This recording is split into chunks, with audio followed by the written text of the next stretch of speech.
दोस्तों, सेहत एक ऐसी चीज़ है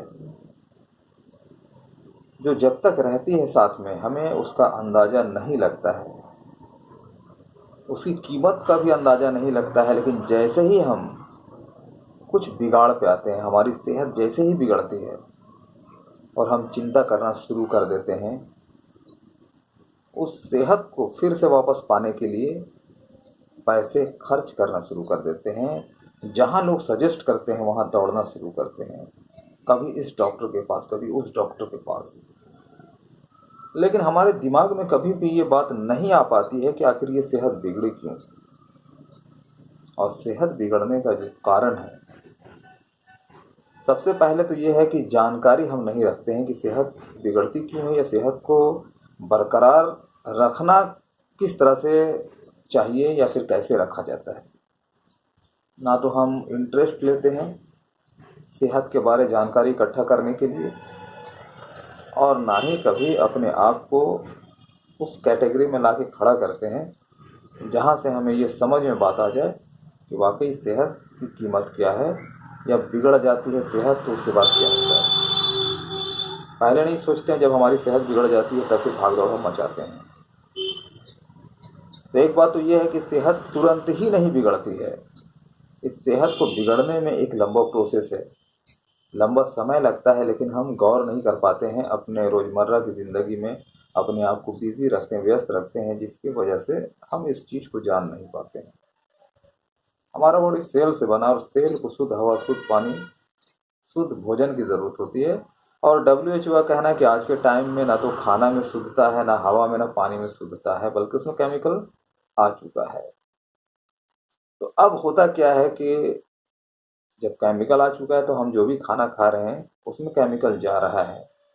जो पोषक तत्व हमें मिलने होते हैं वो पोषक तत्व हमें नहीं मिल पाते हैं, तो लैक ऑफ न्यूट्रिशन होता है।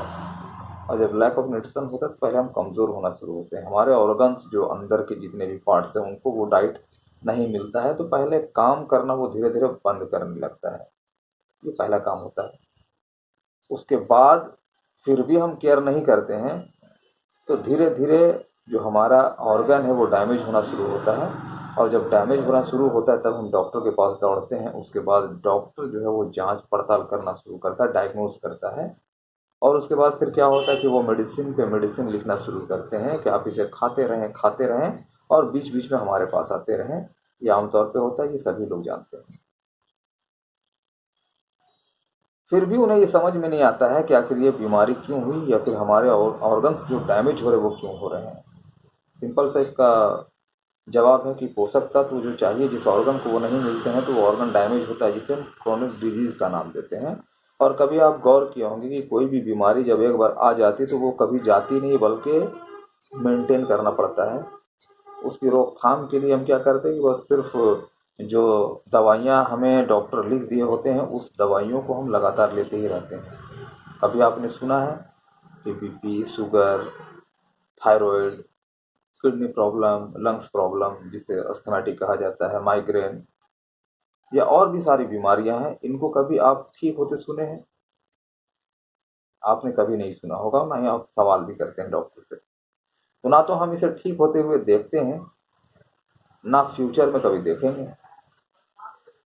उसके अलावा होता क्या है कि जब हमें डॉक्टर डायग्नोज के बाद जो मेडिसिन लिखते हैं, उस मेडिसिन, उन दवाइयों के साथ साथ कुछ टॉनिक भी दिए जाते हैं, और टॉनिक जो है वो पोषक तत्व में आता है।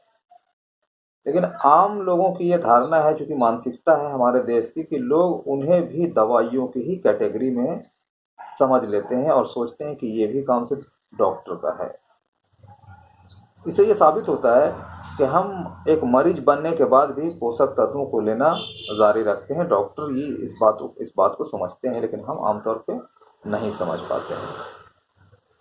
अगर इसी को हम पहले से सीख लेते हैं, या वैसे लोग जो न्यूट्रिशन प्रोवाइड करते हैं, जो जानकारियाँ प्रोवाइड करते हैं, अगर वैसे लोग हमें मिल जाते हैं, उनसे कुछ हम सीख लेते हैं और उन चीज़ों को यूज़ करना शुरू कर देते हैं जिससे हमारी सेहत बनी रहती है, हम बीमार नहीं पड़ते हैं, हम क्रोनिक डिजीज़ की ओर नहीं जाते हैं, तो इससे बेहतर और कोई बात हो नहीं सकती है।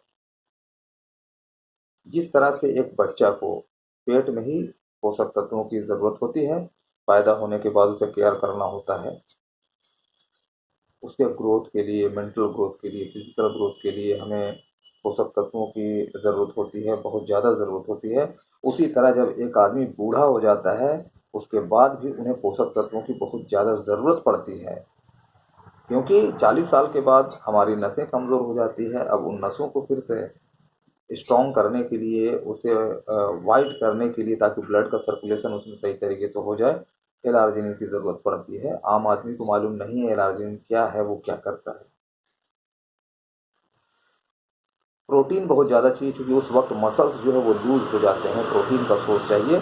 और उस उम्र में चूँकि बीमारियां हावी हो जाती है, तो हमें रोग प्रतिरोधक क्षमता बहुत ज़्यादा चाहिए, यानी हाईली एंटीऑक्सीडेंट प्रॉपर्टी की ज़रूरत पड़ती है। तो ऐसे सप्लीमेंट्स या ऐसे पोषक तत्व हमें लेने की ज़रूरत पड़ती है जिनमें एक साथ ये सारी चीज़ें हो, और ये फार्मास्यूटिकल इंडस्ट्री के पास ये नहीं है। मैंने देखा है वैसे मरीजों को जो आज के टाइम में बेड में आ चुके हैं और वो दवाओं पे निर्भर है, साथ में कुछ पोषक तत्व के टॉनिक्स चलाए जा रहे हैं, लेकिन उनके अंदर वो ताकत नहीं उसे कवर करने का।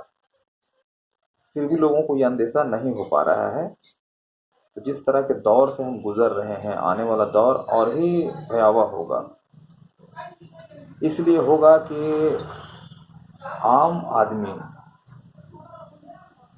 वो ज़्यादा से ज़्यादा कमाने के लिए उन चीज़ों पे जो खासकर हम खाने में यूज़ करते हैं, उपयोग में लाते हैं, उन चीज़ों में बहुत तेज़ी से केमिकल का समावेश वो कर रहा है। चाहे खेती से लेके, अगर हम मार्केट में पिज़्ज़ा, बर्गर या जो भी फास्ट फूड खाते हैं, जंक फूड खाते हैं, उसमें केमिकल, और हमारे खानों तक आते आते केमिकल केमिकल ही केमिकल है। तो ये बहुत तेज़ी से हमारे खानों में, हमारे लाइफ स्टाइल में मिल जा रहा है। उसके अलावा हो रहा ये कि हमारा लाइफ स्टाइल ये है कि हम अब अपने आप को थकाना नहीं चाहते। हम चाहते हैं कि हमारे पास सब चल कर आए। तो इनकी कीमत हमें खुद समझनी पड़ेगी। अगर हम इन चीज़ों की कीमत नहीं समझते हैं, और हम समझते हैं कि हम तो एजुकेशन ले ही रहे हैं, हमें इन सारी चीज़ों की जानकारी से क्या मतलब है, लेकिन इतना यकीन रखें कि सेहत हज़ार नेमत कहने का मतलब क्या है। अगर आपकी सेहत ठीक नहीं है तो आप बड़े से बड़े काम को, अपने लक्ष्य को आप पूरा नहीं कर पाएंगे। पता ये चला कि अब आपको सेहत पे भी ज़्यादा केयर करना होगा अगर आपके लक्ष्य बड़े हैं। आज के समय में हालात ऐसे हो गए हैं कि जिस घर में बच्चे बूढ़े हैं, अगर हर महीने हम राशन के लिए पैसे जुगाड़ कर रहे हैं, पैसे को अरेंज कर रहे हैं और दुकानों में दे रहे हैं, तो अब हमें एक और बजट बनाने की ज़रूरत पड़ रही है, जिसमें मेडिकल स्टोर को देना है, मेडिकल्स को देने हैं, चाहे वो हॉस्पिटल हो या क्लिनिक हो। इसलिए कि हर मंथ कोई ना कोई बीमार पड़ने वाला है। तो अब क्या हो रहा है, एक बजट हमें मेडिकल के लिए भी निकालना पड़ रहा है। तो जब ये हालात पैदा हो गए हैं, तो बेहतर क्या है कि हमें हेल्थ की जानकारी ज़्यादा से ज़्यादा लेना चाहिए, और पहले से हम उन चीज़ों को यूज़ करें जो हमें सेहतमंद बनने में सहयोग करे, हमें मरीज बनने ना दे। मैं चाहूँगा कि ये जो मेरा संदेश है आप लोगों तक पहुँचेगा, और आप इन्हें ज़रूर सुनेंगे, पूरा सुनेंगे। और चूँकि मेरे सेक्टर्स और भी हैं, हेल्थ इंडस्ट्री से जहाँ अपना संबंध है, वहीं मार्शल आर्ट फील्ड से मैं बिलोंग करता हूँ, फिटनेस पे बातें मैं करता हूँ। उसी तरह जो है, चूँकि सोसाइटी में एक्टिव हूँ, और एज ए ट्रेनर, मोटिवेटर और एक राइटर हूँ, तो बहुत सारी चीज़ें आने वाले समय में आपको मिलने वाले हैं। तो ये मेरा पर्सनल चैनल है, इसको सब्सक्राइब करते हैं, और मेरे जो वीडियोज़ हैं उनको आप ज़्यादा से ज़्यादा प्रमोट करते हैं, तो मुझे उम्मीद है कि अगर मेरी सोच कुछ लोगों को भी बदलने में अगर कामयाब होती है, तो ये बहुत बड़ा एक काम होगा। आज के दौर में सही सोचने वाले लोगों की कमी है, और मैं ऐसे लोगों की तलाश करता हूँ जो सही सोच रखते हों। क्योंकि कहा जाता है कि अकेले क्रांति नहीं होती है। अलग बात है कि चिंगारी जो है वो अकेले से निकलती है, लेकिन उसको फिर क्रांति पथ पर लाने के लिए बहुत सारे लोगों की ज़रूरत पड़ती है। मैं चाहूँगा कि आप इसे ध्यान से देखें, कमेंट करें हमें, और आइंदा जो भी वीडियोस मेरे बनेंगे वो नोटिफिकेशन में आपके दे दिए जाएंगे, आपको वो मिल जाएंगे। तब तक के लिए ऑल द बेस्ट। जय हिंद, जय भारत।